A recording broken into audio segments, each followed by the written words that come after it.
Olá, vamos começar a nossa quarta semana tratando sobre o fortalecimento da educação em Pernambuco. Nessa semana nós vamos trabalhar um pouco do desenvolvimento da educação aqui em nosso estado. Para isso nós vamos tratar de algumas leis e algumas propostas pedagógicas, de alguns políticos que tiveram um papel importante nesse fortalecimento da educação em nosso estado.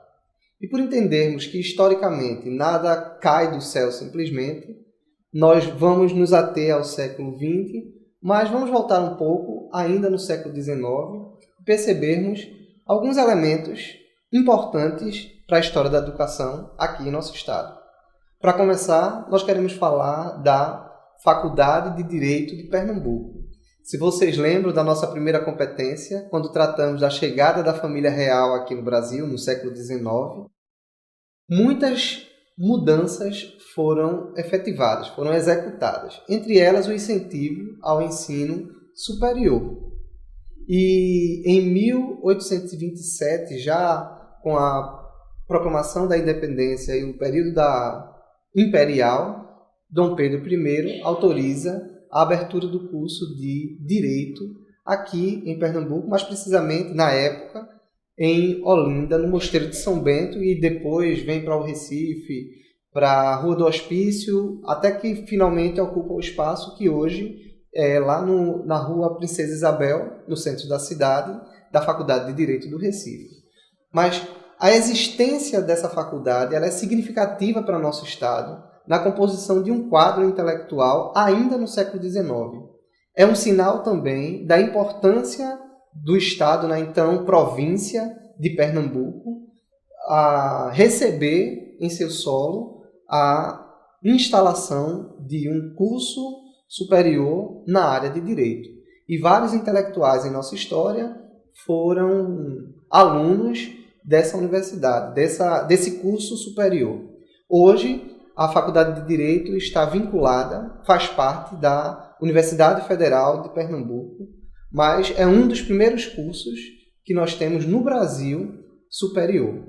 E um deles aqui em Pernambuco. Ainda não sendo necessariamente a educação básica, mas é um marco para a nossa história da educação. Ainda no século XIX, eu gostaria de salientar a preocupação do governo imperial, quando em 1827 estabelece uma lei para a abertura de escolas das primeiras letras.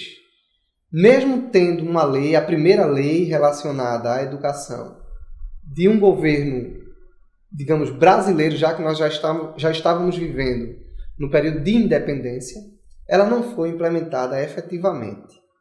Outro elemento importante ainda no século XIX que eu quero que a gente pense é sobre as comunidades inferiores, que eram aquelas pessoas que não eram bem vistas na sociedade, eram tidas como realmente inferiores dentro da escala social. Estavam incluídos aí os negros, quer livres, libertos, escravos, os índios, as mulheres. Eram categorias que a própria sociedade colonial via como inferior. Se no início do século XX a gente tem uma grande quantidade de analfabetos, no século XIX esse número é muito maior. O governo imperial, em 1827, estabelece uma lei que determina que em todo o território deveria haver escolas sobre as primeiras letras. Na prática, essa lei não entra em vigor e, assim, essas comunidades inferiores elas desenvolvem estratégias para adquirirem algum conhecimento, aprenderem algum ofício, desenvolverem alguma atividade. É nesse período que surge o que hoje nós conhecemos como o Liceu de Artes e Ofícios, como um grupo de uma comunidade inferior de negros que se organizaram para transmitir conhecimentos e assim agregar algum poder e ter algum espaço dentro daquela sociedade. Então, isso é uma pesquisa sobre educação significativa para o nosso estado, onde a gente percebe que não apenas a elite, se bem que era a grande maioria daqueles que acessavam os espaços escolares nesse período, a exemplo da Faculdade de Direito, mas as outras classes dentro da sociedade não estavam de braços cruzados, mas buscando alguma estratégia para terem algum conhecimento, ainda que não em espaços escolares oferecidos pelo governo, pelo Estado, pela instituição política da época. Mas grupos resistiram e sempre lutaram para uma educação em nosso Estado. Com o advento da República, nós temos um novo motivador para a educação em nosso Estado especificamente. Se acreditava que a educação era o caminho para que a República se estabelecesse e que o Brasil ganhasse um novo ar e uma nova postura dentro da política internacional. Um exemplo e um modelo era os Estados Unidos. A forma de se viver e de se desenvolver a educação americana era vista pela elite brasileira e pela elite pernambucana especificamente como um referencial e aquilo que deveria ser seguido. No início do século XX, nós temos o estabelecimento de algumas escolas protestantes aqui no estado, a exemplo do Agnes e o Americano Batista aqui na capital e o Colégio 15 de Novembro em Garanhuns. Foram 3 escolas protestantes onde os filhos da elite estudaram, entendendo que o que era ensinado e a forma que era ensinada nessas escolas, seguindo o modelo americano, seria o melhor estabelecimento de ensino, de onde colocar os seus filhos. Tanto que Gilberto Freire é um dos estudantes do Americano Batista e até mandado para os Estados Unidos para estudar, porque a sua família tradicional acreditava que aquele era o melhor ambiente e a forma de se ensinar ali era a melhor possível. Não é uniforme esse pensamento, mas os filhos da elite ocuparam esses espaços também, de referência americana. E outras escolas, e a própria política pública de educação, ela vai se desenvolver dentro desse período numa expectativa de melhorar a qualidade da educação em nossas escolas. A rede começa a se ampliar, os governos do nosso estado vão indicar nomes que vão se preocupar com a instrução pública, entendendo que a escola não era adequada, os professores já eram muito avançados em idade, não eram preparados efetivamente, muitos não vão conseguir realizar grandes mudanças, mas a preocupação com a educação estará presente como uma ferramenta para desenvolver a república que estava nascendo. Durante o Estado Novo, enquanto no governo federal estava no poder Getúlio Vargas, aqui em nosso estado, Agamenon Magalhães, o então interventor no nosso estado de um governo ditatorial, ele vai implementar a sua política, ou a política federal do Estado Novo. E a escola tem um papel extremamente importante dentro da proposta desse governo. As escolas elas vão ser monitoradas e vão ser usadas como realmente um aparelho ideológico. Aquilo que deveria ser ensinado era direcionado por esse governo.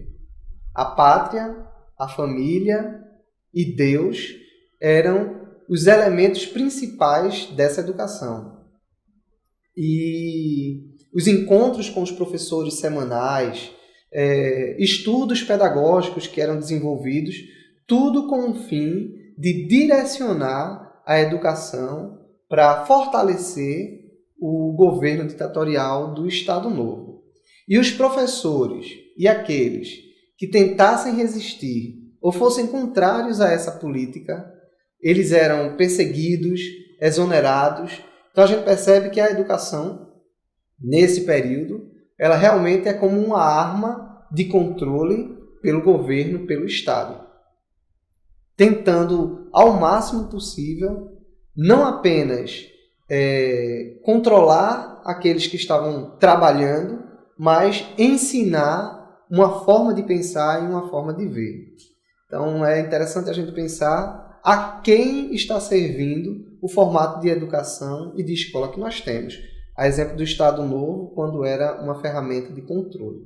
A década de 1960 ela é significativa não apenas pela ditadura militar, mas até por alguns anos antes, quando um grupo da ala progressista da Igreja Católica tem uma proposta de educação popular, que nós já falamos na competência anterior. Aqui em nosso estado, precisamente na cidade do Recife, houve um movimento de cultura popular, o MCP.